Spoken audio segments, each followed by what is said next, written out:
All right, it is time to do an antenna upgrade here at the home. Yeah, normally I do portable stuff, but hey, I got a radio station at home, so let's upgrade the HF antenna that I use. First off, I'll show you what I have as a setup that's been working for about 6 years now. You see right up there is a PVC pipe enclosure that holds all the guts of the antenna, and it is a offset dipole. Long leg goes off into that tree there. Short leg goes into that tree there, and it's pretty stealthy. Even when I show people my antenna, I point to the white box, and they still sometimes take a time to find it. This held up on that branch there by a piece of paracord that I threw over, and it's tied off onto this little oak tree here. So here we are further down on the tree, and this is where the coax from the antenna ends. It is DX Engineering DXE-400 Max. I have no idea what it is more than that. It was on sale on DX Engineering many years ago. Got that going into a run of RX-8X that just lays on the ground. And it's been laying on the ground for 6 years. That runs to the house. When it's time to mow the lawn, I just disconnect it here, coil this up, put it up against the house, and then bring it back out. So yeah, I've been running 6 years now with just some coax laying on the ground here in northern Wisconsin, so it works. So here I am at the short end of the dipole. You might be able to see it's tied. The insulator's right there, and I got tied off to this oak tree using a piece of Amsteel cordage, kind of popular in the hiking world. As you can see, it has a temporary fix. Last winter we had a pretty good snowstorm with some heavy snow, and the rope broke. And to just get me through the winter, I came out here with the staple gun and I just stapled it up because it was cold and I didn't want to deal with it. So yeah, those two little staples have been holding my antenna together for 4 months now, but not anymore. Now I'm sure somebody's going to correct me in the comments saying I shouldn't tie off the antenna straight to the tree with paracord or any cordage like that. I need to put either like a weighted spring system with pulleys or use shock cord so that there's some movement. That does make sense, but bear in mind I'm tying off to the trunk of the tree. They don't move that much. Again, this antenna has been up tied this way for 6 years. It's broke twice in those 6 years, both in the wintertime and both when I got real heavy icy snow. This winter, the Amsteel line broke, and I think 3 or 4 winters before, the wire of the antenna itself broke. And I both times, well, you saw what I did there, and then the other time I just spliced the wire back together and away we went. So yeah, if you're tying it off at a pine tree or on a limb, that makes sense, but you can keep it real simple if you keep things simple. All right, for size comparison, here's the guts, the balance of the antenna I've been using, and here it is compared to what I'm going to. I am going to put up the offset dipole from my friend Tim, N9SAB. Is same bands, 40 down to 6. As you can see, much more compact. Tim makes antennas primarily used for portable work, but these things are sealed up so well and built so well, I got a feeling this will work just fine as a permanent antenna at my house. Just to be a little more different, I have this cordage here, which is Kevlar. A lot smaller than that M steel, which is pretty small stuff too. So this should be super stealthy. So here's the cordage again. What I used before was called AM steel. It's used a lot in hiking for like ridge lines and that kind of stuff. It was bright red, but over the past 6 years, it's faded to pretty much white around most of it. Originally, I was going to go with your old-fashioned 550 paracord, but I had this stuff laying around here.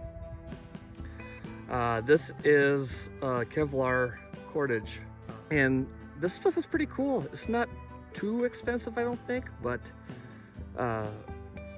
it'll be interesting to see how this holds up in a permanent location. And of course, you don't need anything fancy like that. You could use bank line. You know, tarred bank line would work fantastic on a stealth antenna, or some black or earth tones paracord. You know, that will do the job. So unlike my previous install, I sealed this one up a little bit here with some self-amalgamating, words are hard, self-adhering tape that everybody uses. Now, you may have noticed that with the BNC connection, I had to put an adapter in there. This is going to be temporary. I will replace this coax with a piece that has a BNC connection on the end, but you know how it goes in the ham world. Temporary can be months or years. So let's wrap it up and be safe. And since I'm talking about a product on YouTube, I should probably do the full enclosure thing. I did not get this antenna free from Tim. I don't do any sponsored content. Everything you see here, I bought it on my own. Tim is a friend of mine, and I do like his stuff, so I am pretty partial to it, but this really isn't a review of the antenna. It's just me dorking around in my backyard, improving my setup. It should go without saying, I bought several antennas from Tim, and even though he's a good guy, if there were shit antennas, I wouldn't be buying them. Your mileage may vary. So, yes, I paid full price for this. Friends pay full price. Now, back to the install. A little side note, I'm going to get a little more height this time, and I'm trimming out some branches are in a way to make that happen. And I've been using this little battery-powered chainsaw that I've had for about a year now, and believe me, if 5 years ago you'd tell me I'd be singing the praises of an electric chainsaw, I would have laughed at you. But man, battery technology has come a long ways. This little thing is awesome for small stuff like this. All right, we're ready to start hoisting this thing up. Got a little tension on the lines going out. Just to have a care and not get this thing twisted going up, which it will. Didn't have dipoles, you gotta take your time and be patient. Things I struggle with, but we'll get there. All right, we got the antenna up about the same height as it was before. Still gotta secure the legs, but yeah, that's definitely less noticeable. And I got everything tied away again, running the paracord through these brackets and tied off nicely on the cleat. All right, so get the line out here. In the past, when I've hung antennas like this, you know, I'm sure you did the same thing, is you get the cordage around the trunk of the tree or whatever, you go up the ladder a little bit and you do the jump rope type thing and get the rope up where you need. It's always precarious at best. This time I'm gonna cheat, and I'm just gonna screw in this little J hook. Now I should have the I hook so it stays on there better, but I don't have any around. I have two of these, so I'm using these. If I get it taut enough, this should hold it just fine. If it does come off, obviously I can just stop at the hardware store tomorrow and get some eye bolts. Or if I'm still too lazy, I'll just take out the old pliers and crimp this thing down. But this is going to be my solution. Instead of bear hugging the tree and all that stuff, I can just go up and work everything right in front of me. Easy up, easy down. If I need to do any repairs or whatever, this is gonna make my life much better.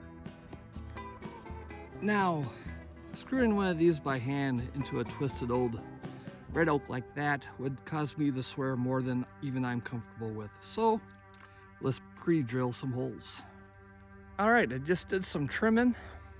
So we're getting ready to hang up the long leg. You can see right there where I cut off the taller limb. About 6-8 inches below that, you can maybe see the silver of the hook. So that's going to be a big improvement on height on this side. Before, I was tied off right below that lower limb that I trimmed off. So that's about a 5-foot gain, 4.5, 5 feet gain of height on this side. I made a similar gain on the other tree. It's up a good 5-6 feet higher on the short side. And at the apex, or the center point, or off center point, where the balun is, that's also about 3 feet higher. So I'm gaining a little bit of height. I think it's going to do better than what I had before.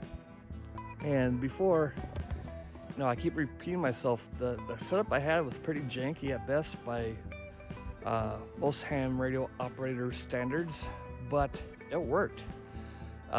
It came down twice, both times in the winter due to heavy wet snow, not high winds making it come down, and I was able to get out. I think my farthest contact was to Hawaii on 20 meters single sideband.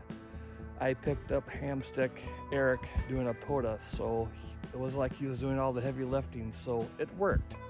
Could it be better? Of course it could, but do I care? Of course I don't. Let's get an antenna up, this will be fine. All right, boys and girls, it is up. And the most visible piece is the coax itself. It's pretty near invisible. I'll keep saying it. It's not a perfect setup, but it's better than the setup I've been using for the last 6 years, and it worked just fine. Again, I got this thing, I don't know, it's about 33, 35 feet up off the ground. Short leg going into that oak tree, about 20-ish feet off the ground, and the long leg going into that smaller oak tree. I'm not even pointing anywhere near the viewfinder. Sorry, I'm looking at it, not through the viewfinder. You know how that goes. Anyways, is up about there on that tree. Again, about 5 feet higher than before. So it was really sloping down on this side and not as much on that side, but it's up there. I'm pretty impressed that you can't see it, but it just disappears. It's almost impossible to see. So yeah, I got a pretty good stealth antenna up. I live out in the woods. I really don't need to be stealthy, but that's just the way it goes. I kind of like playing off stuff like that. So if you live in an HOA where antennas are not allowed, something like this may work out for you. Stress me. I don't know your situation. From the road, you would not be able to see this, but you might have the neighborhood Karen that lives next door to you that will be staring at you through her binoculars anytime you go out in the backyard with her little notebook ready to write down whatever you're doing. So as everything, your mileage may vary, but I'm excited to see how this thing works. So it is Sunday. Later on tonight, I will check into Kevin and Steve's QRP net, and we'll see how low I can go. Last week, I was talking to Steve in the Carolinas with 1 watt from the ICOM 705. We'll see if I can repeat that. Again, that's not a test for the antenna. That's more on band conditions and blah, blah, blah, blah, blah, blah, blah. But that's a good way to end the video, don't you think?